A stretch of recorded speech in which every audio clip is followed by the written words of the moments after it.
시편 133편 보시겠습니다.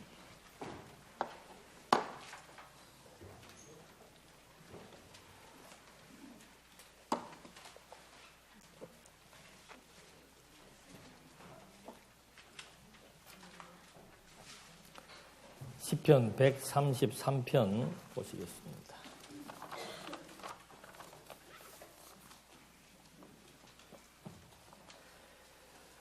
보라, 형제가 연합하여 동거함이 어찌 그리 선하고 아름다운고. 이 시편 133편은 다윗이 성전에 이렇게 여호와께 올리는 그런 찬송이며 기도의 내용입니다.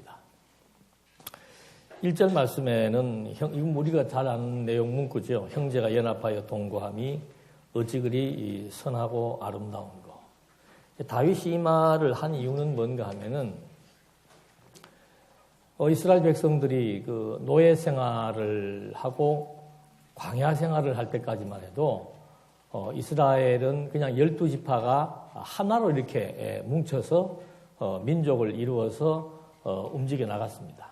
그러다가 여호수아 때 가나안 땅을 정복하면서부터는 각각 지파별로 분할된 땅들을 이제 가지게 됩니다. 그러니까 이 땅이 주어지면서부터는 이제 그 땅이 여호수아 때 정복을 이제 거의 하고 사사 시대에 넘어가서는 이제 거의 다 이렇게 정복을 하게 되죠. 그러면서 한 300여 년 동안을 이스라엘은 그때부터 분할이 돼 버립니다. 12지파가 하나로 통일되어 사는 게 아니고 각각 자기들에게 주어진 그 땅, 영토, 그걸 자기들이 이제 지키려고 하고, 그 다음에 우리가 다른 지파로부터 어떤 불이익을 당하지 않으려고 하는 그런 이제 지파별 이기주의에 이제 편성을 하게 됩니다. 그게 300년이에요. 그러니까 12지파가 다 뭉쳐서 싸워도 주변 그 아랍 사람들하고 전쟁을 치른다는 것, 또 가나안에 있는 아직도 남아있는 원주민들하고 전쟁을 치른다는 게 쉬운 일이 아닌데, 이게 뭐 지파별로 다 전부 분산이 되고 분열이 되어가지고 전쟁 치러봤댔자 기껏해야 두세 지파 정도, 가까이 인접해 있는 두세 지파 정도 모여가지고 전쟁 치르고 때로는 지기도 하고 때로는 이기기도 하는 이제 그런 역사가 300년이 지난 거예요. 그래서 마지막 300년쯤 그런 과정을 반복해서 겪으면서 백성들이 깨달은 건 뭔가 하면 우리 이 지파가 좀 하나가 될 수 없겠는가. 우리 어저께 감동적인 걸 봤죠. 남북이 거의 68년, 70년 세월을 같은 혈통인데, 한 민족인데, 초등학생들도 그걸 보고 눈물을 흘리는 애들이 있더라고요. 한 민족이라고 하는 것이 뭔지, 그걸 우리는 뭐 미래가 어떻게 되든 간에 어저께 우리는 그 50cm 되는 그 분단에 그 벽돌 하나를 두고 68년간을 서로 적대 관계에 있었던 한 민족이 만나는 장면을, 아주 역사적인 장면을 봤습니다. 근데 이 사람들도 마찬가지예요. 12지파, 우리나라로 말하면 각 도예요. 경상도, 전라도, 충청도, 강원도, 황해도, 평안도, 이 도들이 전부 이기적으로 자기 도만 중심으로 무엇을 하려고 하고 이익을 챙기려고 하는, 이것이 이제 완전히 만연돼 버린 거죠. 이해는 가요. 땅 한 평 없이 노예로 살다가 하나님이 지파별로 땅을 다 이렇게 분양해 준 거예요. 여러분 땅 좋아요, 싫어요? 땅 최고죠. 그런 땅들을 이제 딱딱 지역별로 숫자에 맞춰서 줬기 때문에 그 땅이 보배인 거예요. 그러니까 다른 지파를 의식할 필요가 없이 우리는 이 땅만 지키겠다라고 해서 단합이 안 돼요. 단합이. 통일이 안 되고 단합이 안 되고 결합이 안 되는 거예요. 그런 상황에서 이제 한 300년 지나고 난 다음에 다윗 때 와가지고 우리의 소원은 뭡니까? 여러분, 우리가 지금 통일에 대한 감동 갖는 것보다도 이 사람들은 300년 동안을 서로 그 지파별 이기주의 때문에 지쳐있는 사람들이에요. 그런 가운데 다윗을 통해서 12지파가 하나로 뭉치고 하나의 국가가 형성된다라고 하는 것은 감동 위에 감동을 더하는 사건이죠. 다윗이 그걸 지금 노래하는 거예요.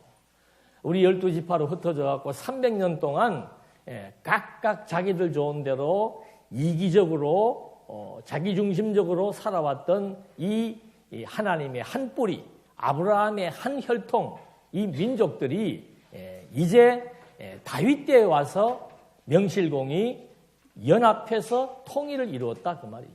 그래서 형제가 연합하여 동거함이 그 말입니다. 우리 12지파는 형제 아니에요. 같은 혈통인데 이 혈통들이 서로 정말 이제는 함께, 이번 주제가 뭐예요? 함께 아닙니까? 함께.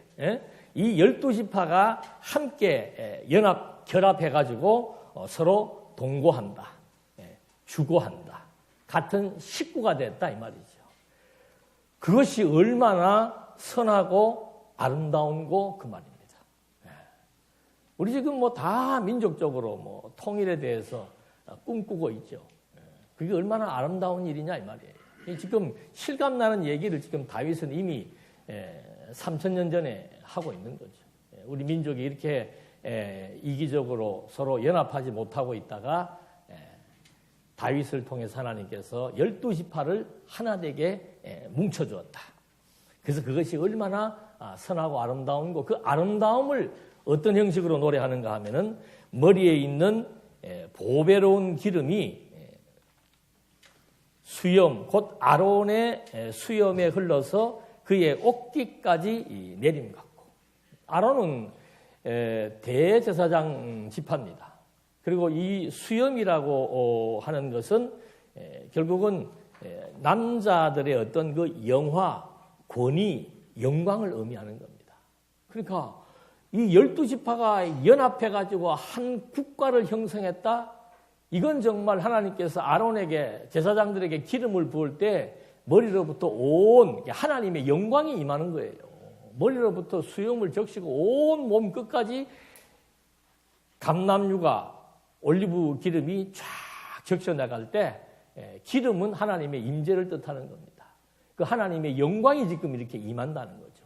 우리 12지파가 통일왕국을 이룬다는 이것이 서로 연합해서 하나의 뜻과 목표와 생각을 가지고 산다는 이것이 하나님 모실 때 이렇게 영광스럽고 아름다운 것을 아론의 수염에 흘러서 그의 옷깃까지 내려오는 하나님의 영광, 기름 하나님의 영광이라고, 그 영광이 완전히 아론의 온 몸을 감싸고 있는 것과 같다 이 말입니다. 그리고 대제사장은 구별받은 직책이죠. 그러니까 우리 12지파가 한 민족을 이루어서 한 국가를 형성하게 된 이것은 그 어떤 나라와도 구별된 하나님의 선택된 백성이요, 하나님의 선택하신 나라, 이 민족이 하나로 결합을 한 이것은 정말로 선하고 아름다운 일로서 하나님의 영광이 머리부터 발끝까지 임하게 되는 기름 부음에 대한 표현으로 찬송을 합니다. 그 다음에 헐몬의 이슬이, 헐몬이라고 하는 것은 이스라엘 제일 북쪽에 있고 서해안 해안가에 있는 그 헐몬산, 지금의 골란 고원입니다. 그 헐몬산 제일 꼭대기에 있는 그 헐몬에서 이슬이 내린다는 거죠. 그 이슬이 내려서 이제 남쪽으로 쫙 흘러내리게 되는데, 그 헐몬의 이슬은 풍요와 축복을 의미하는 겁니다. 그러니까 저 북쪽에서 이슬이 산 위에, 높은 산 위에 내려가지고 이슬이 모여서 점점점 시내를 만들고, 시내를 만든 그것이 요단강을 통해서 어디까지 내려왔는가 하면은 어디까지 왔어요? 시온의 산들에 내린 같더라. 그러니까 완전히 북방에 있는 이스라엘 끝과 제일 남방에 있는 시온은 어디예요? 다른 말로 하면은 예루살렘입니다. 그 예루살렘까지 지금 하나님의 풍요와 축복이 임하는 것으로 표현을 하는 거죠. 그러니까 형제가 연합해서 함께 한다는 이것은 이스라엘 민족의 통일을 의미하는데, 그 민족의 통일이 하나님 보실 때 그렇게 풍요와 축복과 영광이라고 말하고 있는 겁니다. 아까 우리 특송할 때 그 핵심 가사가 뭐였습니까? 왜 시온으로 가자 그랬어요? 시온에 하나님이 계십니까? 찬성을 볼 때 우리는 의미를 알고 앞으로 저는 그 시온 나올 때 아차 하고 막 적었잖아요. 요시 하나 걸렸다. 시온. 유대인들에게 시온이라고 하는 것은 굉장한 의미가 있습니다. 이 시온은 다윗 때 헤브론에 있다가 시온 예루살렘을 수도로 정한 곳입니다. 그리고 그 예루살렘에는 뭐가 있습니까? 다윗의 왕궁도 있거니와 더 중요한 건 뭐예요? 하나님의 성전 안에 언약궤가 안치되는 것. 하나님의 성전이 있는 곳이 시온성이에요. 그러니까 유대인들은 밖에 나가서 흩어져 있던 유대인들이 항상 어디를 향한다 그랬습니까? 시오니즘이에요. 예루살렘 그 시온을 향해서 기도하고 시온을 향해서 마음의 소원을 두는 그 마음의 소원은 뭔가? 하나님의 선택한 나라가 이 시온을 중심으로 해서 번성되기를 소원하는 것. 그게 시오니즘입니다. 우리가 시온성을 향해서 달려가자. 그건 예루살렘 성 또는 예루살렘 성전을 의미하는 거죠. 그러니까 이 백성의 연합이라고 하는 것은 결국 하나님의 언약한 백성이고 하나님의 언약한 백성이 한 민족을 이루어서 하나님의 언약대로 한 나라가 통일왕국이 세워졌다. 그 통일왕국의 수도가 어딘가? 그게 시온성이다. 그러니까 북으로부터 시온까지 이스라엘 전체가 하나님의 영광과 풍요와 축복을 지금 의미하고 있는 겁니다. 그러면서 거기서는 어디예요? 시온에서 여호와께서 복을 명하셨나니 곧 영생이로다. 그러니까 그 시온이 바로 언약의 장소입니다. 왜? 그 성전 안에 언약궤가 있는 거죠. 예루살렘의 하나님의 언약대로 하나님의 복이 거기에 임했다는 거죠. 하나님의 복은 뭐였습니까? 하나님의 나라예요. 그러니까 이 시온 예루살렘을 중심으로 해서 하나님의 영광과 풍요와 축복이 임한 것은 이 예루살렘에서 하나님께서 하나님의 나라가 다윗을 통한 하나님의 나라가 영원 무궁할 것을 약속한 것.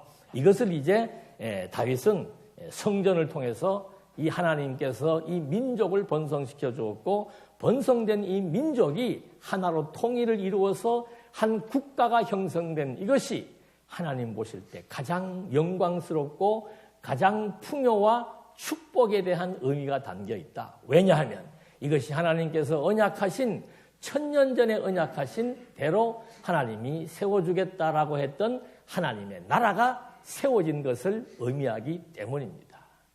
오늘 여러분 우리는 이것은 육적인 이스라엘이 하나님의 언약대로 모여서 한 나라를 이루게 된 것입니다. 그것도 하나님께서 이렇게 영광 중에 영광으로 축복을 했는데 이제 우리는 그리스도의 씨로 말미암아 그리스도의 지체가 된 그리스도와 한 몸이 된 하나님 나라인 교회가 되어가지고 이 교회가 하나님의 나라로서 이제 점진적으로 진리의 말씀을 통해서 세워지는 이것이 정말 아론의 머리 위에 부었던 기름의 영광보다 헐몬산에 부었던 그 이슬에 대한 풍요와 축복보다 훨씬 더 의미 있다는 사실을 지금 우리에게 증거해 주고 있는 겁니다. 여러분, 복음과 함께 한다라고 하는 것. 그동안 우리가 늘 많이 사용했던 요절 중에 하나가 아는 것과 믿는 것이 하나라고 하는 이것이 얼마나 하나님 보실 때 아름다운 모임이며 아름다운 관계인 것을 하나님은 우리에게 한 번 더 증거해 주고 있는 겁니다. 이번 사경의 기간에 이미 벌써 막 톡을 보니까는 무지하게 바쁘더만 시작을 한 거예요. 이게 함께라고 하는 것은 뜻으로도 함께 해야 되고 마음으로도 함께 해야 되고 세 번째는 뭐예요? 나와야 돼요. 나와야 된다니까. 그 1번, 2번만 가지고 자꾸 함께 한다 그러면은 의미가 없습니다. 사람은 만나야 됩니다. 마지막 때가 되면은 어떤 이단이 나타나는가 하면은 자꾸 만나는 것, 모이는 것을 자꾸 폐하려고 하는 이단들이 등장했다고 사도행전에서 말하고 있습니다. 모임을 폐하려고 하는 것은 이단이에요. 어떤 문화가 발달을 하고 어떤 세상의 변화가 일어나도 그리스도의 몸된 교회의 성도의 가치는 1차적으로는 뭐에 있어요? 모이는 데 있는 겁니다. 정신이 함께하고 마음이 함께하고 그 다음에 뭐가 함께해요? 몸이 함께하는 거예요. 그게 신령한 예배입니다. 참석하지 않고 함께한다? 그건 통용되지 않는 말이에요. 앞으로 한번 살펴보세요. 어떤 분이 안 왔는가?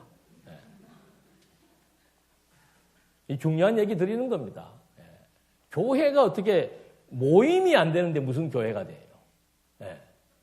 그럼 뭐 나오는 걸 강조하느냐? 예, 강조하는 거예요, 지금. 그건 교회가 아닙니다. 신령한 교회가 바로 이 얘기를 하는 거예요. 그리스도의 새 생명에 의해서 아는 것, 믿는 것, 하나 된 지체들이 어떻게 하는 거예요? 함께 모여 있는 거란 말입니다. 그래서 그 연합해서 동거해서 한 민족을 이루었을 때에 그것이 아름답다고 하나님이 평가하고 다윗도 그것이 너무도 아름다운 관계라고 찬송하는 거란 말입니다. 교회도 마찬가지예요. 진리를 중심으로 모여서 뜨겁게 사랑하는 거. 그게 복음과 함께하는 겁니다. 이제 1박 2일 짧은 시간입니다. 그러나 이 짧은 시간 우리가 정말 하나님의 교회가 무엇이고 복음과 함께한다는 것이 왜 의미 있고 아름다운 것인지를 함께 고찰하고 생각해보는 귀한 시간 되기를 바라마지 않겠습니다. 기도하시겠습니다. 은혜와 사랑이 풍성하신 하나님 아버지, 하나님의 오래전 계획부터 시작된 이 아름다운 모임을 통해서 이제 우리가 복음과 함께 한다는 것, 이것이 내 인생에 어떤 의미가 있고 앞으로 살아갈 내 인생에 어떠한 목표로 설정된 것인지를 우리 또 한 번 확인하면서 정말 이스라엘 12지파가 모이지 않았을 때, 분열되었을 때의 그 해체된 모습의 피폐함을 우리도 보았고, 단합하고 결합해서 한 민족을 이루었을 때의 아름다움을 우리는 보았습니다. 이제 우리 역시도 마찬가지로 정말 그리스도를 중심으로 한 몸된, 한 지체된 우리들의 생각과 마음과 몸이 하나로 엮어져서 이 마지막 때 아름다운 복음을 선포하는데 부족함이 없도록 우리의 이 모임을 하나님이 축복하시고 이 모임 위에 하나님의 영광이 충만하기를 예수님의 이름으로 기도드립니다. 아멘.